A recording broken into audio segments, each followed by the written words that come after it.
US अगले हफ्ते से अपना नया gold card residency visa launch करने जा रहा है, जिसकी कीमत होगी $5 मिलियन यानी कि करीब 42 करोड़ रुपए।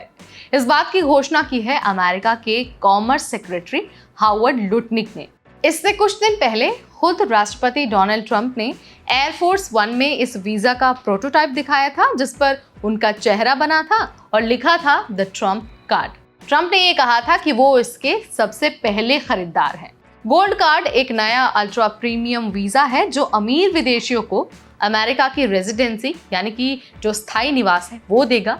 ये वीजा ग्रीन कार्ड से भी ज्यादा एक्सक्लूसिव होगा और ट्रंप सरकार के हिसाब से ये उन लोगों के लिए है जो यूएस में पैसा लगाना चाहते हैं और फास्ट ट्रैक सिटीजनशिप चाहते हैं।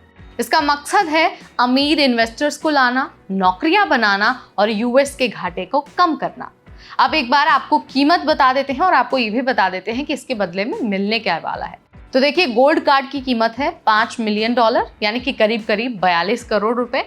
इतना पैसा अगर कोई व्यक्ति देगा तो अमेरिका में रहने का उसे लीगल हक मिल जाएगा, तेजी से ग्रीन कार्ड यानी कि परमानेंट रेजिडेंसी मिल जाएगी और सिटीजनशिप की ओर फास्ट ट्रैक रास्ता भी बन जाएगा।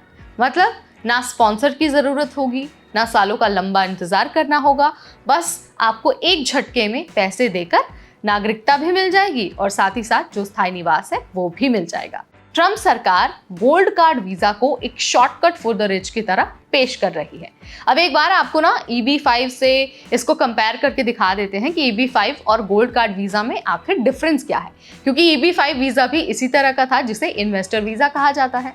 अब देखिए, EB-5 वीजा की जगह गोल्ड कार्ड वीजा अब लेने वाला है। तो अगर मैं EB-5 वीजा के एक्सक्लूसिवली बात करूं तो 1990 में इसकी शुरुआत हुई थी। EB-5 में क्या होता है कि $1 मिलियन अमेरिका में किसी बिजनेस में लगाना होता था जो कम से कम 10 नौकरियां बनाए। लेकिन EB-5 की प्रोसेसिंग बहुत स्लो थी और इसमें अक्सर फ्रॉड और बैकलॉग की शिकायतें आती रहती थी। ट्रंप सरकार अब ये चाहती है कि EB-5 को हटाकर गोल्ड कार्ड लाया जाए, जिसमें ज्यादा पैसा लगेगा लेकिन प्रोसेस बहुत आसान हो जाएगा। तो सवाल तो ये भी है कि क्या ये जो गोल्ड कार्ड वीजा है वो किसी को भी मिल जाएगा।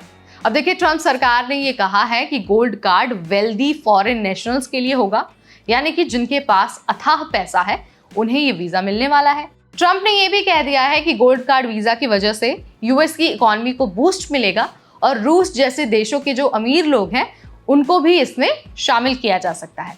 इस पर कई लोग सवाल उठा रहे हैं और कह रहे हैं कि क्या अब नागरिकता भी यूएस की बिकने वाली है? क्या ये सिर्फ अमीरों के लिए एक एक्सक्लूसिव दरवाजा बन रहा है? देखिए, ट्रंप का मकसद हमेशा यही रहा है कि इल्लीगल इमिग्रेशन को कम किया जाए, उसे रोका जाए और लीगल सिस्टम को रिच फ्रेंडली बनाया जाए। उन्होंने पहले भी कहा था कि यूएस को जॉब क्रिएटर्स और इन्वेस्टर्स की सख्त ज़रूरत है। अगर वो पैसा ला रहे हैं तो उन्हें नागरिकता मिलनी ही चाहिए। गोल्ड कार्ड से ट्रंप 2 बड़े फायदे दिखाते हैं। एक तो सबसे पहला फायदा ये कि पैसा आएगा जो घाटा कम करने में मदद करेगा और वो अपने एंटी इमिग्रेशन एजेंडा को बैलेंस कर पाएंगे। मतलब गरीबों को डिपोर्ट और अमीरों का वेलकम। अब भारत पर इसका क्या असर पड़ने वाला है, एक बार उसके भी बारे में जान लीजिए। क्या अमीर लोग जो भारत के हैं वो इसमें इंटरेस्टेड हैं? अब देखिए, हो सकता है कि इंटरेस्टेड भी हों, क्योंकि बहुत से high net worth individuals US move करना चाहते हैं। लेकिन ये भी पक्का है कि ये वीज़ा मिडिल क्लास या फिर जो आम लोग हैं उनके लिए तो बिल्कुल नहीं है। इससे उन लोगों का सपना और दूर हो सकता है जो अपनी मेहनत के दम पर ग्रीन कार्ड हासिल करना चाहते थे। गोल्ड कार्ड को लेकर यूएस में भी बहस शुरू हो गई है। कुछ लोग इसे सिटीजनशिप फॉर सेल कहते हैं तो कुछ इसे इकोनॉमिक अपॉर्चुनिटी मानते हैं। लेकिन आप गोल्ड कार्ड वीज़ा पर क्या सोचते हैं, ये आप हमें कमेंट के जरिए बताइए। आपको क्या लगता है, क्या नागरिकता पैसों में बिकनी चाहिए?